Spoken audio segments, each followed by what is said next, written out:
अंधारी, विजेने चमकणारी रात्र, वायाने हलणारी झाडं आणि धुक्याने वेढलेला डोंगर. डोंगराच्या टोकावर एक मोडकीस आलेला जुना किल्ला उभा आहे. किल्ला भयभीत करणाऱ्या शांततेत आहे. विजेच्या प्रकाशात त्याचे भिंती, भग्न दरवाजे आणि उद्ध्वस्त बघायला मिळतात. एक गंभीर, धीमा आवाज वातावरणात घुमतो. डोंगराच्या टोकावर उभा आहे एक किल्ला, जेथे ना कुणी जातं, ना परत येतं. अंधाया रात्री, विजेच्या कडकडाट. एक जुनाट, मोडकीस आलेला किल्ला डोंगरावर उभा आहे. विजेच्या प्रकाशात दिसतं बंद गेट अचानक चरकन आवाज करत आपोआप उघडतं. धाडसी मित्रांचा एक ग्रुप, टॉर्च घेऊन पुढे येतो. त्यांच्यातला एक म्हणतो, आज आपण भूतिया किल्ल्याचं रहस्य उलगडणार. किल्ल्याच्या आत धुभरलेले भिंती, मोखन झुंबर आपोआप हलतं, कोयाची जाई जागोजागी. भिंतींवर रक्ताच्या छटांसारख्या खुणा. वातावरणात एक अनोखी थंडी आणि आवाज.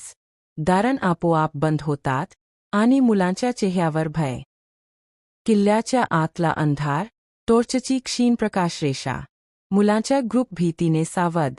अचानक एक मुलगा थरथरत्या आवाजात म्हणतो, इथे कोणीतरी आहे, आपल्याला बघते. त्या क्षणी पाठलागासारखा धावण्याचा धुसर आवाज. मागून एक काळी सावली हलते, आणि दरवाजे धडधड आवाज करत आपोआप बंद होतात. कॅमेरा हुहू झूम इन करतो एका ओलसर भिंतीवर, जिथे एक रक्तसारखी आकृती दिसते. निवेदकाचा गंभीर आवाज. हा किल्ला केवळ भिंतींचा लिगारा नाही, इथे आहे शापित आत्म्याचं अस्तित्व. किल्ल्याच्या गडद गाभायात शांतता पसरलेली आहे. अचानक एक वीज चमकते.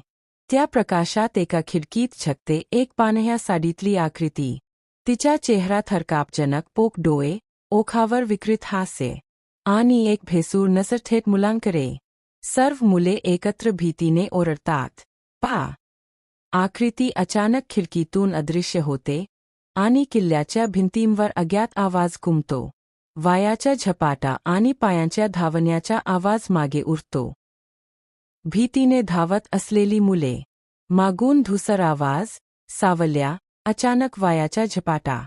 कॅमेरा गरगरतो, परतो आणि एक भीतीदायक आवाज घुमतो. स्क्रीन काही होते. काही क्षण पूर्ण शांतता. आणि नंतर, काया स्क्रीनवर एक ऐकणारी ओ. भूतिया किल्ला जेथे धाडस संपतं, आणि डरावणी गोष्ट सुरू होते.